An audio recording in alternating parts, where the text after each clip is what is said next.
I didn't see my sister and 10-year-old nephew very often in those days, not since I'd been travelling around the country with Jesus.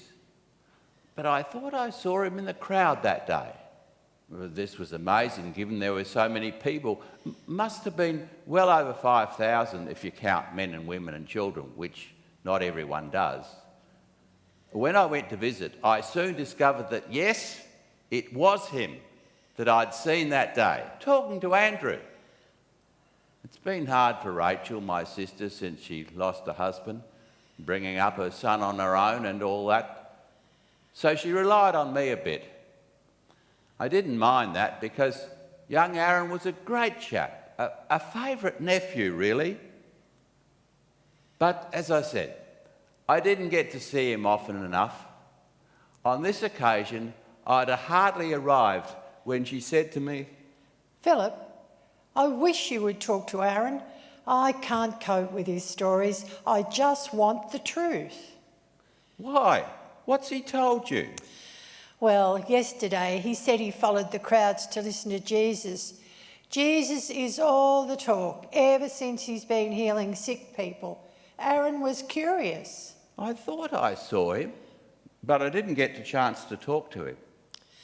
"Well, he took a packed lunch for himself and a friend, but when he got home, his lunch was still in the bag, broken in pieces. I asked why he hadn't eaten his lunch and why he hadn't given some to young Joe, like he said he would. He insisted they had plenty to eat, but they couldn't have.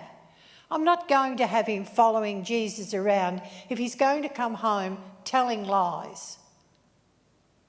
When I insisted he hadn't eaten his lunch, he told me a story too unbelievable for words.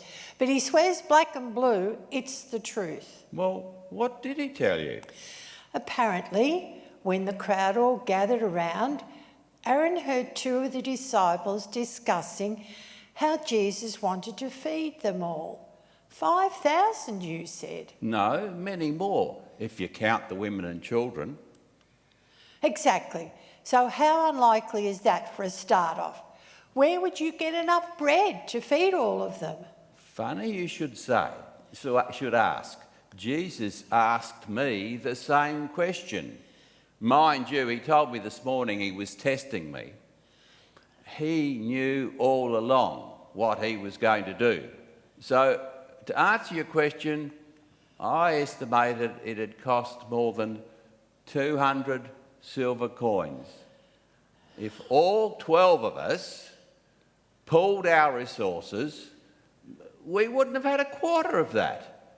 Even the resources of the women with us wouldn't have done it." "What women?" "I'll tell you about them later. Let's concentrate on yesterday." "Did you see what happened after that? Or do I keep telling Aaron's story?" I didn't properly see all that happened. Jesus spoke to some of the other disciples and Andrew gave him a small bag of food. My smart Alex son reckons he offered Andrew the lunch I had packed for him. 5 barley loaves and a couple of dried fish. That could be right. "What? So you do know what happened?" This is what I thought happened. It was all quite amazing, really. But after Jesus got a paralysed man up and walking the other day, nothing surprises me anymore. "Philip, just one story at a time, please.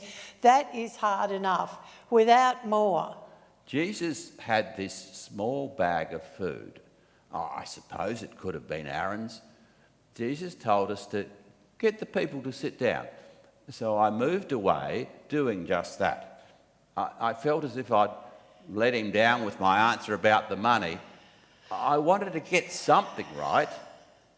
I might have had my back turned for a moment, and when I faced Jesus again, he was holding aloft about 5 loaves of bread, as if he was giving thanks to God.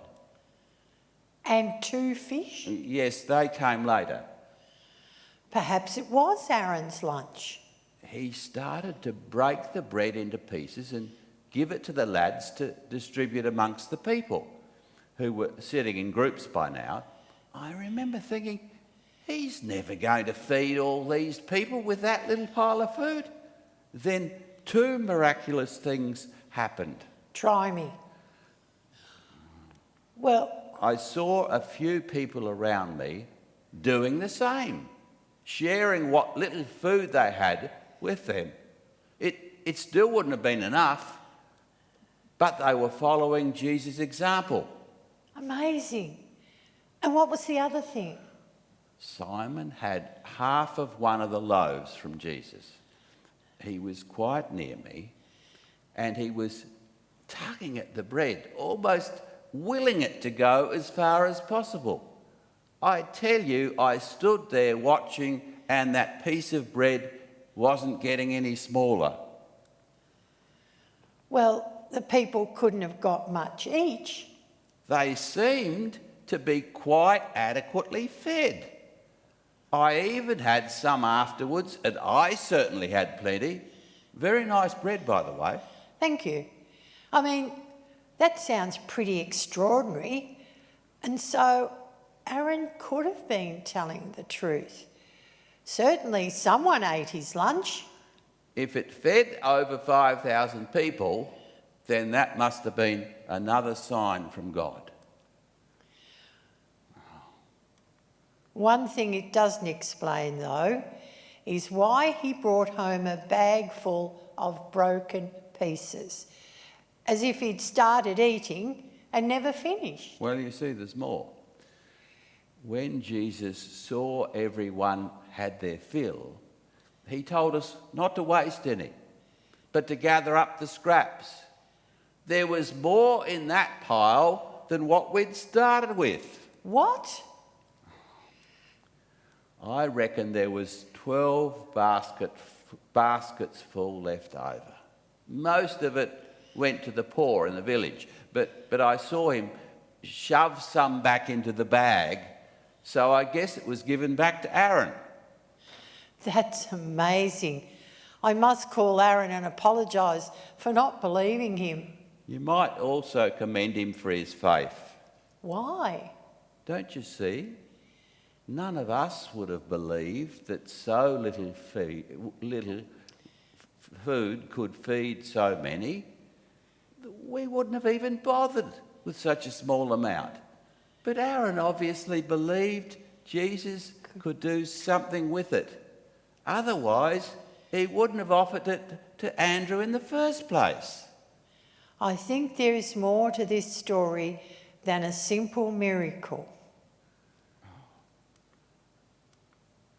It is bigger than we can ever comprehend, and yet he wants us to try and grasp it so that we can be completely filled with the nature of God.